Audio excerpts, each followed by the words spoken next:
कस्तो भइरहेछ ल बताउनु सबैलाई शुभकामना सबै घन्टी बागले जित्नुपर्छ यसबाट है कस्तो भइरहेछ सबै राम्रो भएको छ अब 3-4 दिनमा ठिक भइहाल्छ म दौडिहाल्छु राम्रो गर्नु होला जितेर आउनुपर्छ जित्ने बाहेक अरू कुनै उपाय छैन किनभने देशको लागि जित्ने हो तपाईँ लडेको अभियन्ताको रूपमा लडेको यसको परिणाम ल्याउनु पर्ने बेला भएको छ है म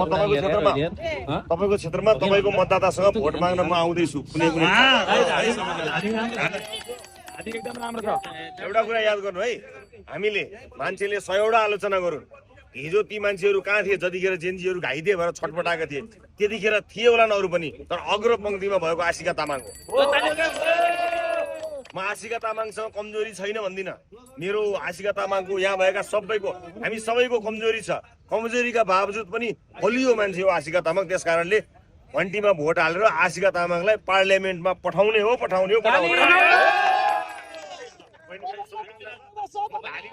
धादिङमै आउँछु भोट माग्न धादिङमै आउँछु अहिले यो भिडियो पठाएँ सबै साथीहरू खिच्नु भएको छ अब केही समय मिलाएर भोट माग्न तपाईँहरूको त्यहीको मतदातासँग भोट माग्न आउँछु है त धेरै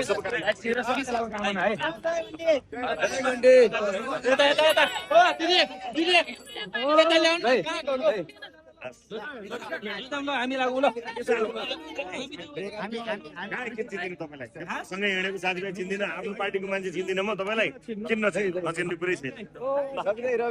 ल ल है हो ल आउँछु त्यतै आउँछु म त्यतै आउँछु है त आउँछु जय घन्टी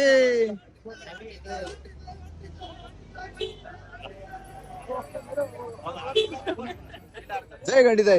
जय